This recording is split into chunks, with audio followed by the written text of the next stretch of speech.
जय श्री गणेश दोस्तों। हमारी आज की कहानी का नाम है नजर। कहानी अच्छी लगे तो प्लीज चैनल को सब्सक्राइब कर दीजिएगा। अब शुरू करते हैं कहानी।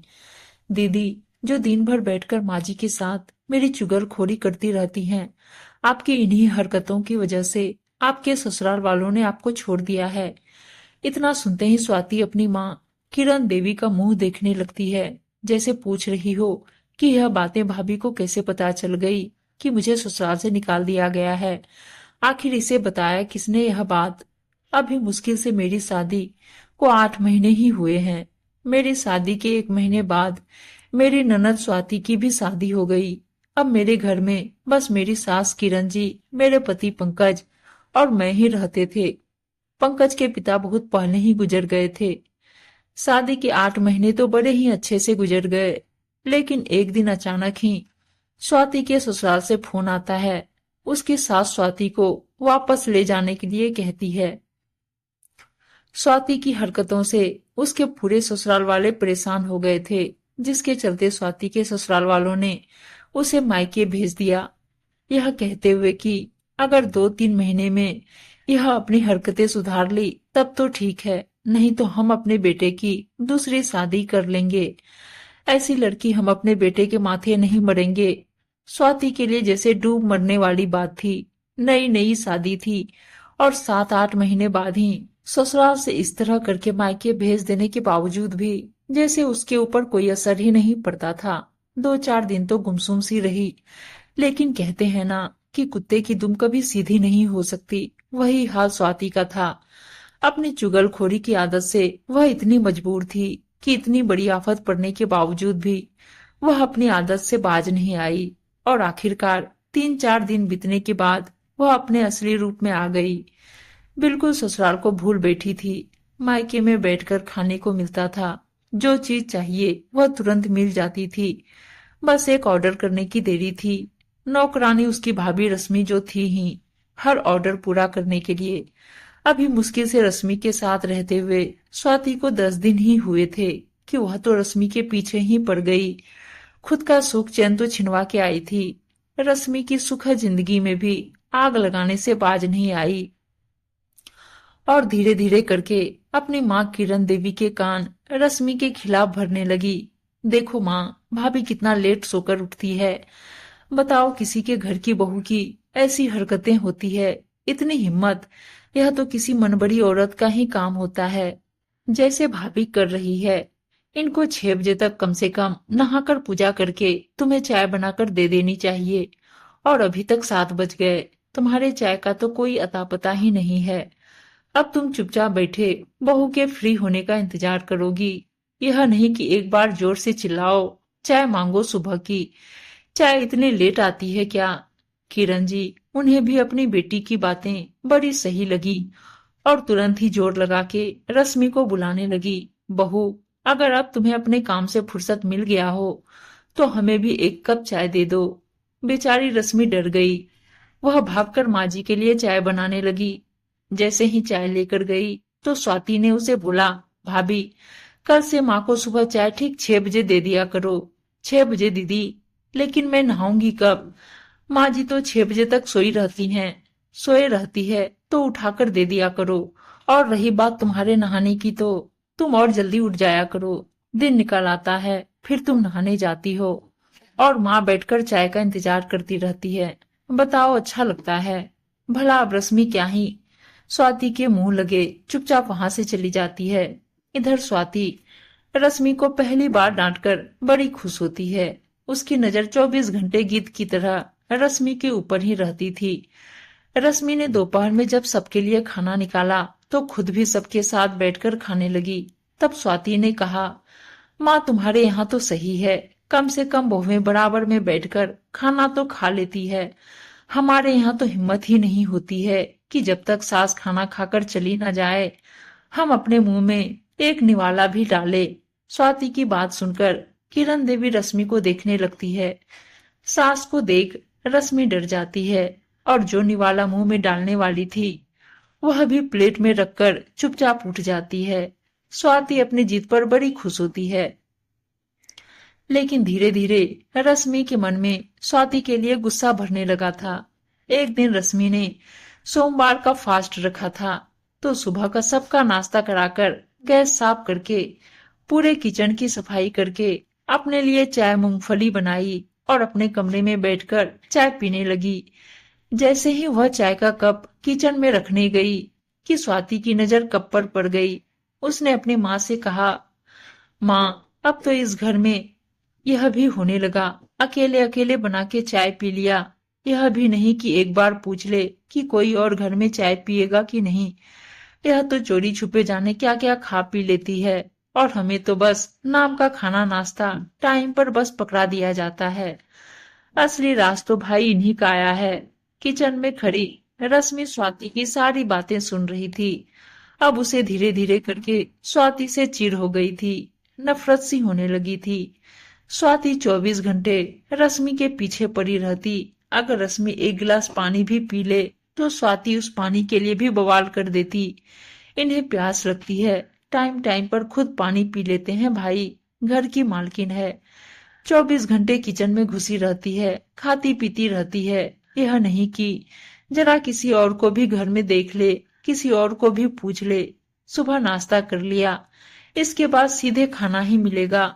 खाने के बाद सीधे शाम का नाश्ता मिलेगा, फिर रात का डिनर मिलेगा। ऐसा लग रहा है जैसे हम बंधुआ मजदूर हो गए हैं। हमें टाइम टाइम पर खाना दे दिया जाता है, और खुद देखो, दिन भर मुंह बंद ही नहीं होता है। जाने क्या सिखाया है माँ बाप ने। खा खा के बुद्धि ही खराब हो गई है। अरे माँ, तुम कुछ कहती क्यों नहीं हो? कब तक मुंह बंद करके ऐसे ही बैठी रहोगी? घर के संस्कार ऐसे होते हैं, ऐसे किसके घर की बहू होती है?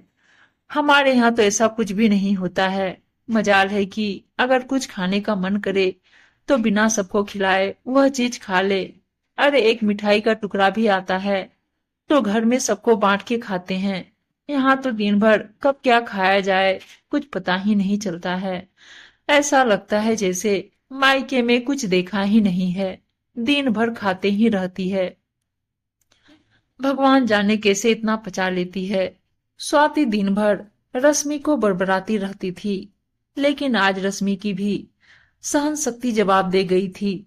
आखिर वह भी इंसान थी, वह भी स्वाति की तरह अपने माँ बाप की लाडली थी। कब तक बहू के रोल में ऐसे वह शांत खड़ी रहेगी? सास तो कभी कुछ बोलती नहीं, लेकिन ननद 24 घंटा उसके सर पर चढ़ी रहती थी।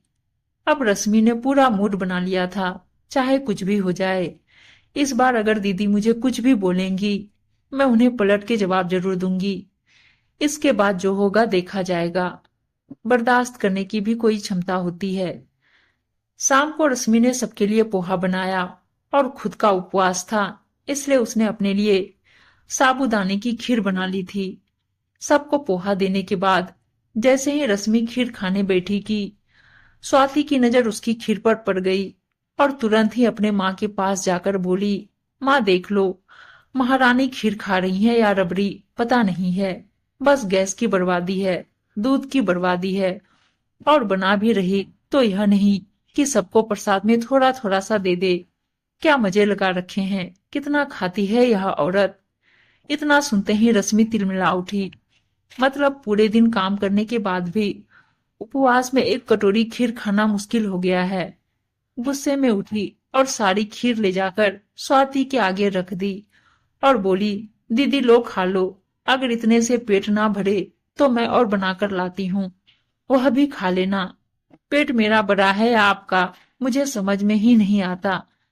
आपको कितना भी अच्छा बना दो, खिला दो, भर भर थाली खाना भी खा लो, इसके बाद भी आपकी नजर मेरी एक गिलास पानी पर भी रहती है, मेरी खाने वाली रोटी पर रहती है। मुझे समझ में नहीं आता कि आप इतना सबके खाने पर क्यों नजर देती हैं। खुद क्या हवा पी के रहती हो?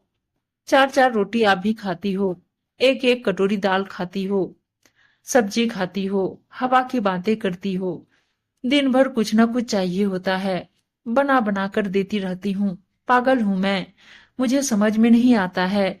एक दिन उपवास रखना पड़ जाए आपको तो शाम तक आपकी हालत खराब हो जाती है, और वैसे बोलोगी कि मैं दिन भर खाती ही नहीं हूँ, हवा पीती हूँ। सब लोग कितना खाते हैं, जो सीख आप मुझे देती हो, अगर वही सीख आप अपने ऊपर लागू करती तो आज आप 1 महीने से मायके में नहीं बैठी रहती। इतना सुनते ही वह हैरानी से अपनी माँ का मुंह देखने लगती है। किरण देवी भी बहू को हैरानी से देखने लगी। माँ बेटी दोनों की नजरें मिली, जैसे एक दूसरे से पूछ रही हो कि रश्मि को कैसे पता चला कि मैं यहाँ पर ससुराल से निकाल कर आई हूँ। किरण देवी गुस्से से कहती है, बहू यह कैसी बातें कर रही हो तुम। माँ बेटी दोनों को ही हैरान देख रश्मि ने कहा, कैसी बातें कर रही माँ जी, आप खुद सोचिए। दीदी जब से आई है तब से मेरे खिलाफ आपके मन में कितने जहर घोलती है। अरे उनके आने से पहले सब कुछ सही था, उनके आने के बाद ही मेरे अंदर इतनी कमियां हो गई कि मुझे खुद उनके मुंह से पता चलता है कि मेरे अंदर कितनी कमी भरी पड़ी है। और आप लगातार उनकी बातें सुनती रहती हैं, कभी भी इन्हें रोकने की कोशिश नहीं करती हैं। क्यों माँ जी? अब एक बार सोच कर देखिए, जो हाल दीदी मेरे साथ कर रही हैं, यही हाल तो वह अपने जेठानी और सास के साथ भी करती होगी। तभी तो उनकी हरकतों से तंग आकर उन लोगों ने इन्हें वापस भेज दिया। आप लोगों को क्या लगता है मुझे सारी बातें पता नहीं है? सारी बातें जानते हुए भी मैं बस यह सोचकर चुप थी कि शायद मेरे मुंह से जानने के बाद आपको तकलीफ होगी, इसलिए मैंने कभी कुछ कहा नहीं। इसका मतलब यह नहीं है कि आप वही हरकतें यहाँ पर भी चालू रखो। जब से आप यहाँ पर आई हैं, मेरा जीना ही मुश्किल हो गया है। इससे पहले मैं अपने परिवार के साथ कितना खुश रहती थी। जब आप यहाँ आए तो मेरे दिल में आपके लिए भी हमदर्दी थी, लेकिन यह हरकतें देखने के बाद धीरे धीरे वह हमदर्दी नफरत में बदल गई है। आप जानबूझकर मुझे अपना दुश्मन बना रहे हैं, इतना खाने पर नजर रखती हैं। कौन सी सोच की हैं दीदी आप? कौन से दिल दिमाग लेकर चलती हैं? इतनी गिरी हुई घटिया सोच। जिसका जितना पेट रहेगा वह उतना ही तो खाएगा। आप सब में कमी निकालती रहती हैं। दुनिया में ऐसा कोई भी इंसान नहीं होगा जिसमें आप कमी ना निकाल लें। और आपकी यही हरकतें रही तो आप कभी भी अपने ससुराल वापस नहीं जा पाओगे। माँ जी माफ करिएगा, आपको मेरी बातें बुरी जरूर लगेगी, लेकिन एक बार सोचकर देखिए, आप आज हैं, भगवान न करे अगर कल को आपको कुछ हो गया और दीदी की ऐसी ही हरकतें रही तो मेरे साथ वह कितने दिन टिक पाएगी? मैं तो नहीं रहने वाली ऐसे उनके साथ। फिर यह कहाँ जाएंगी? सोचा है आपने? इनका व्यवहार भी तो ऐसा नहीं है कि मैं इन्हें अपने साथ पूरी जिंदगी रख सकूं। आपके सामने जब ऐसा है तो पीठ पीछे कैसा होता होगा? माँ जी, आपकी छूट ने ही दीदी को इतनी सह दे रखी है। आप अगर उनकी गलत हरकतों पर डांटती तो यह कभी भी ऐसी हरकतें नहीं करती। अभी भी वक्त है, सुधर जाइए और अपना परिवार संभालिए। जिंदगी बहुत बड़ी है, यह छोटी छोटी बातों में कुछ रखा हुआ नहीं है। कहते हुए रश्मि वहां से चली जाती है, लेकिन रश्मि की बातें कहीं ना कहीं स्वाति को लग जाती है और वह रोने लगती है। रोते हुए माँ से कहती है, देखो माँ, आज तुम्हारे सामने कैसे बोलकर गई है। अभी तो 1 महीने ही हुए हैं, जाने 2-4 महीने में मेरी क्या गति होगी इस घर में। किरण देवी ने कहा, क्या गति होगी? अगर तेरी ऐसी ही हरकतें होगी तो तेरी गति तो बहुत बुरी होने वाली है बेटा। मेरे भरोसे कब तक यहाँ पर रहेगी? सही तो कह के गई है। बेटा तुम्हारी सारी गलतियों में कहीं ना कहीं मेरा भी हाथ है।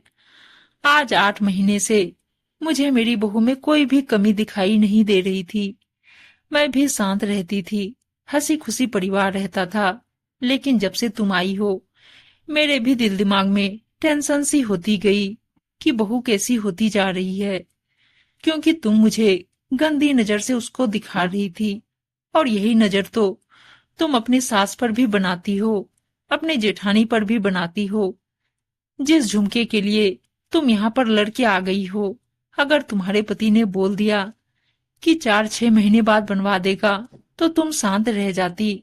और अगर सास ससुर ने ही बनवाया है तो एक साथ दो दो तो नहीं बना पाएंगे, बारी बारी से ही तो बनवाएंगे, लेकिन तुम्हारे अंदर बर्दाश्त करने की क्षमता नहीं है, इसलिए तुम तुरंत लड़ झगड़ के चली आई।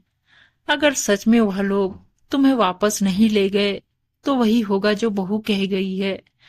मेरे भरोसे तुम कब तक यहाँ रहोगे? तुमने अपनी आगे की जिंदगी के बारे में सोचा है? बेहतर होगा कि अपने आप को सुधार लो और खुद अपनी सास को फोन करके माफी मांगो और वापस अपने ससुराल चली जाओ और वहां की जिम्मेदारियों को समझने की कोशिश करो। माँ की बातें सुन स्वाति लगातार रोई जा रही थी। आज उसे अपनी माँ भी पराई लग रही थी, लेकिन किचन में खड़ी रश्मि को अपनी सास पर गर्व हो रहा था।